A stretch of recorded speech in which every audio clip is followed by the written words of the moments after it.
நடைபெற்று கொண்டிருக்கிற பாஜக அரசு புரட்சியாளர் அம்பேத்கருக்கு, அவருடைய கொள்கைகளுக்கு, அவர் எழுதிய அரசமைப்பு சட்டத்திற்கு நேர் எதிரான அரசு என்பதை விடுதலை சிறுத்தைகள் கட்சி சுட்டிக்காட்டி கண்டிக்கிறது. தமிழ்நாட்டில் தொடர் மழை பெய்து வருகிறது, கனமழை பெய்து வருகிறது.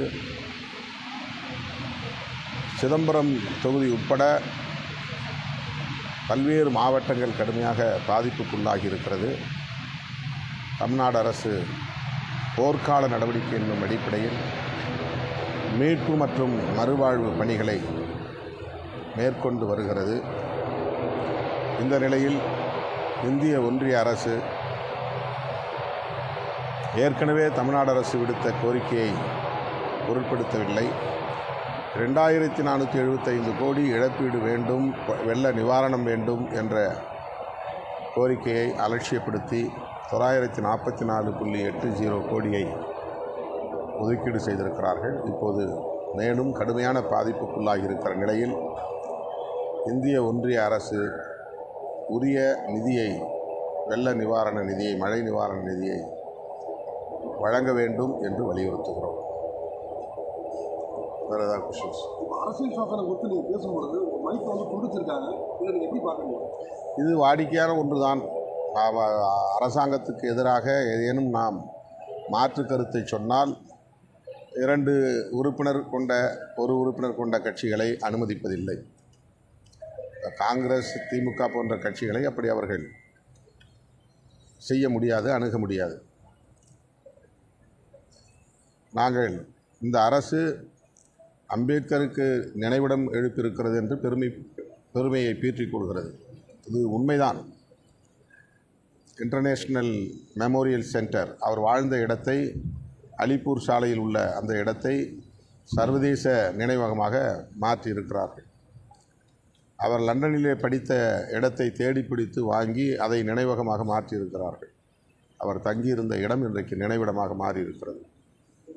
அவரை அடக்கம் செய்த இடம் மிகச் சிறிய இடமாக இருக்கிறது என்ற கோரிக்கையை ஏற்று இப்போது அதன் பக்கத்திலேயே இந்து மில் என்று சொல்லப்படக்கூடிய நிறுவனத்திற்கு அரசு நிலத்தை இன்றைக்கு வாங்கி அதை விரிவாக்கம் செய்து அங்கே 433 அடி உயரம் உள்ள வெண்கல திருவுருவச் சிலையை நிறுவ இருக்கிறார்கள். ஆய்வகம், நூலகம் போன்றவற்றை நிறுவ இருக்கிறார்கள் என்பதெல்லாம் உண்மை, வரவேற்கிறோம். ஆனால் இன்னொரு புறம் அவருடைய சிந்தனைகளை முழுமையாக சிதைக்கும் வகையில், அவருடைய நோக்கத்தை சிதைக்கும் வகையில், அரசமைப்பு சட்டத்தை சிதைக்கும் வகையில் வெளிப்படையாக செயல்படுகிறார்கள் என்பது நிதர்சனமான உண்மை. இதை விடுதலை சிறுத்தைகள் கட்சியின் சார்பிலே நான் சுட்டிக்காட்ட முயன்றபோது என்னுடைய ஒளிவாங்கி அணைக்கப்பட்டு விட்டது. அதற்கு மேல் என்னை பேச அனுமதிக்கவில்லை. தமிழக வாழ்வுரிமை கட்சி வேல்முருகன் இப்போ திமுக அரசு கடுமையாக விமர்சித்திருக்காரு. 2000 தான் தராங்க, பிச்சை போடுற மாதிரி போடுறாங்க அப்படின்னு சொல்லியிருக்காரு. அது ரிலேட்டடாக வரும் சார். அது அதே மாதிரி கூட்டணி கட்சி தலைவர்கள் புறந்தள்ளுறாங்க, அரசியலுக்காக மட்டும் பயன்படுத்திக்கிறாங்க. பாதிக்கப்பட்ட மக்களுக்கு ஒரு ரேஷன் அட்டைக்கு குறைந்தது 5000 ரூபாய் வழங்க வேண்டும் என்று விடுதலை சிறுத்தைகளும் நாங்கள் வலியுறுத்தி வருகிறோம். முதல்வரை சந்தித்த போதும் நாங்கள் அதை சுட்டிக்காட்டியிருக்கிறோம். அதேபோல் கால்நடைகள், இதர பொருள் உடைமைகள் சேதங்களுக்கு ஏற்ப அவர்களுக்கு கூடுதலாக நிதியுதவி வழங்க வேண்டும். அதற்கு சட்டம் வழிகாட்டுதல் இருக்கிறது. ஏற்கனவே அரசாங்கம் அப்படி ஒரு ஜிஓவும் போட்டிருக்கிறது, அரசாணையும் இருக்கிறது. அதை பின்பற்ற வேண்டும் என்று விடுதலை சிறுத்தைகளும் வலியுறுத்துகிறோம். சகோதரர் வேல்முருகன் திமுக அரசை விமர்சிக்கிறார் என்பது அவருடைய நிலைப்பாடு. அது அவரிடத்தில் தான் நீங்கள் கேட்க வேண்டும். அது அவர்கிட்ட தான் நீங்கள் யாராக கேட்கணும்.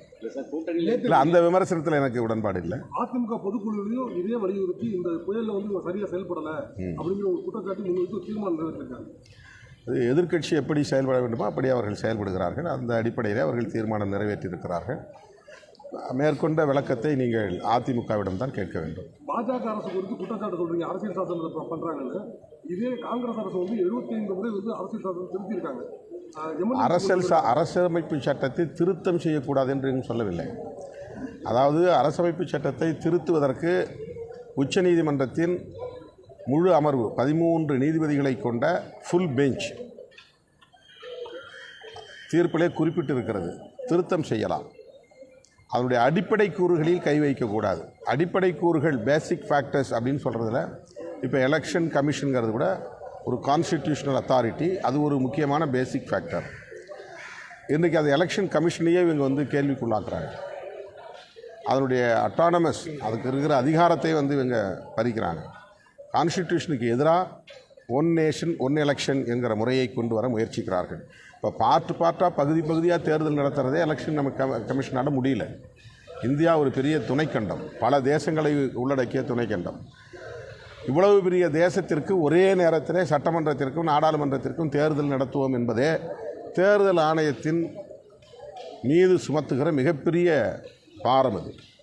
அது முடியாது, ப்ராக்டிக்கலாகவே அது முடியாது. ஆனால் இவங்க சொல்கிறது வந்து பொருளாதார விரயத்தையும் நேர விரயத்தையும் நாங்கள் குறைப்பதற்காக செய்கிறோம் என்று சொல்வது அப்பட்டமான பொய். அவர்கள் அதிபராட்சி முறையை இந்தியாவிலே கொண்டு வர வேண்டும், ஒரே கட்சி ஆட்சி முறையை கொண்டு வர வேண்டும், மாநில கட்சிகள் இருக்கவே கூடாது, சிதைக்க வேண்டும் என்கிற எண்ணத்தின் அடிப்படையில் தான் இதை செய்கிறார்கள். அந்த உள்நோக்கத்தை சொல்லாமல் ஒரே நேரத்தில் தேர்தல் நடத்துவோம் என்று சொல்கிறார்கள். அப்படி அல்ல. 5 ஆண்டு காலத்திற்கு தேர்ந்தெடுக்கப்படக்கூடிய அரசை யாரும் கேள்வி எழுப்பக்கூடாது. அந்த காலத்தை அவர்கள் உறுதிப்படுத்துகிறார், அதை ஃபிக்ஸ் பண்ணுறாங்க. இது 5 வருஷத்துக்கான தேர்தல் தான். ஆனால் எந்த நேரத்திலும் கேள்விக்குள்ளாக்க முடியுங்கிற ஜனநாயகம் தான் பாராளுமன்ற ஜனநாயகம். எந்த நேரத்திலும் நம்பிக்கையில்லா தீர்மானத்தை கொண்டு வர முடியும். நம்பிக்கை இல்லை என்கிற நிலையில் அந்த ஆட்சியை கவிழ்த்து விட்டு மறுபடியும் புதிய தேர்தலை மக்கள் சந்திக்க முடியும். அடிக்கடி தேர்தல் வருவதனால் இந்த அரசாங்கத்தினுடைய பொருளாதாரம் பாதிக்கப்பட்டு விடாது. ஆனால் ஒரு முறை தேர்தலில் மிக குறைந்த எண்ணிக்கையில் ஒரு கட்சி பெரிய கட்சியாக வெற்றி பெற்று விட்டால் அவர்கள் ஆட்சி அமைக்க முடியும். இப்போ வந்து கூட்டணி கட்சிகளின் தயவோடு தான் இவங்க ஆட்சி அமைக்க முடியுது.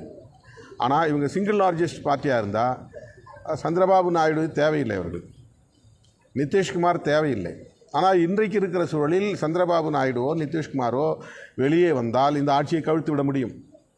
இவர்கள் விரும்புவது இப்படி எந்த கட்சியின் தயவும் இல்லாமல் ஒரு பெரிய கட்சியாக வெற்றி பெற்றாலே போதும், ஆட்சியில் 5 ஆண்டுகளுக்கு இருக்க முடியும். 5 ஆண்டு காலத்திற்கு எதிர்க்கட்சிகளுக்கு எந்த வேலையுமே இருக்காது, இந்த ஆட்சியை பற்றி எந்த கேள்வியும் எழுப்ப முடியாது. அப்படி ஒரு நிலையை அமெரிக்காவிலே இருப்பதை போன்ற ஒரு நிலையை இங்கே கொண்டு வர வேண்டும் என்று இவர்கள் விரும்புகிறார்கள். ஒரு எதேச்சதிகார போக்கை நிலைநாட்ட பார்க்கிறார்கள். இது மிகவும் ஆபத்தானது, ஜனநாயகத்திற்கு ஆபத்தானது, அரசமைப்பு சட்டத்திற்கு எதிரானது.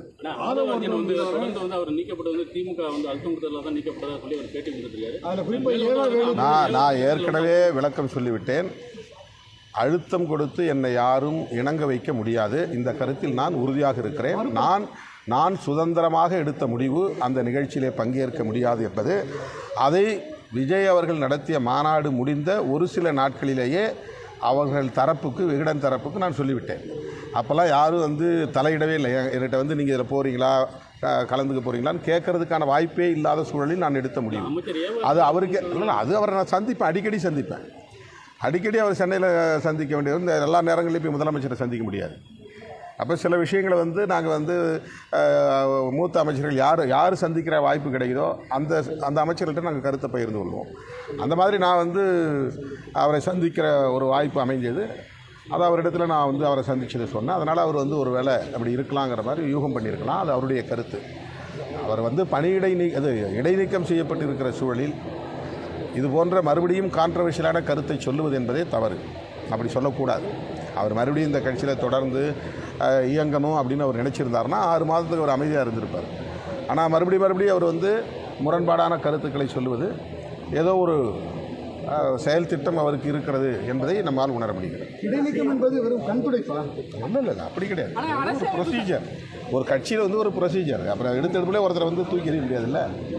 எப்போவுமே பின்பற்றக்கூடிய எங்கள் கட்சி, ஒவ்வொரு கட்சிக்கும் ஒவ்வொரு முறை இருக்குது, ஒவ்வொரு தலைவருக்கும் ஒவ்வொரு அணுகுமுறை இருக்குது. எங்கள் கட்சியில் நாங்கள் வந்து தலித் அல்லாதவர்கள் மீது நடவடிக்கை எடுக்கும்போது ரொம்ப நிதானமாக தான் நடவடிக்கை எடுப்போம். சங்கிகள் தான் தூண்டுறாங்க அப்படின்னு அன்பில் மொழி